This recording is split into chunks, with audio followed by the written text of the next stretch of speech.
Ayan, magandang araw mga kaswerte. So today, ating pong pag-uusapan ang ilan sa mga basic tips, pinakamadadaling tips upang maswertehan ninyo at may tsansa na majakpatan ninyo ang pinakamasaswerteng numero sa loto. So, i-step by step po natin yan, i-enumerate natin yan isa-isa. So, again, ito po ay mga tips lamang at may possibility na pwedeng ito ang isa sa mga magbibigay sa inyo ng masaswerteng numero kung nalilito kayo kung ano ba talaga ang inyong pagbabasihan sa pagtaya. So, bigyan po natin kayo ng unang-unang tip.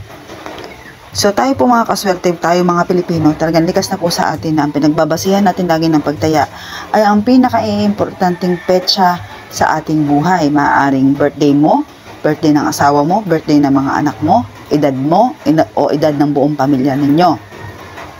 So, given na po yun sa age and birthday tsaka mga dates, no? Isa na po yun sa mga tips natin. So, eto po, may tatlo pa tayong kategory ng mga numero. Unang-una, ito pong tinatawag nating magkapitbahay.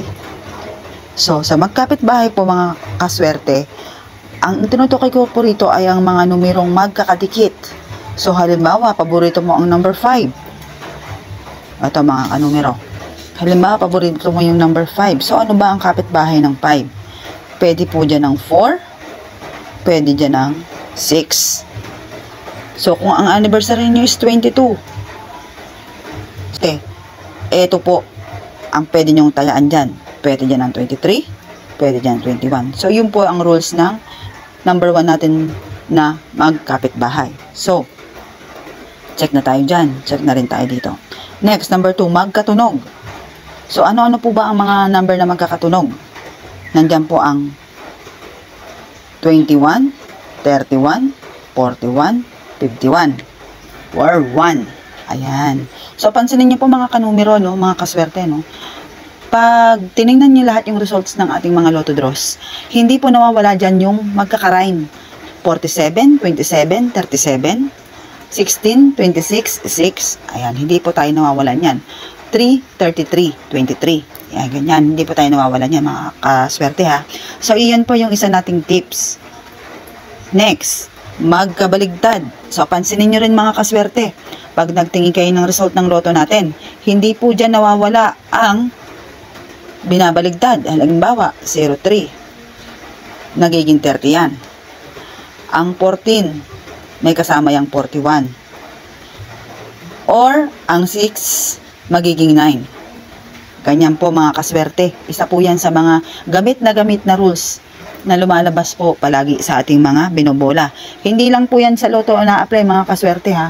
Kahit po STL at EC2, 2D, 3D.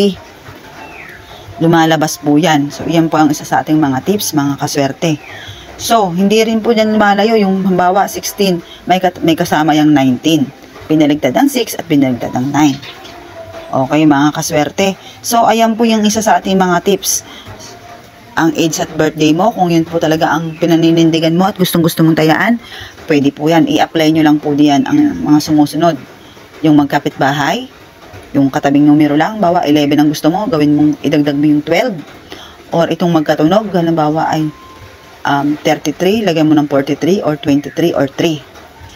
Ang magkabaligtad, yung 6, lagyan mo ng 9. Yung 16, gawin mong 19, lagyan mo ng 19, samahan mo ng 19. Or kaya ang 30, samahan mo ng 03. Ang 31, samahan mo ng 13. Ganun lang yun mga kaswerte, ha. So, ayan po ang ating pinaka best apply at best nating tip para po kayo ay may magkaroon ng tsansang manalo sa loto. Okay mga kaswerte, salamat po. Yun lang and good luck.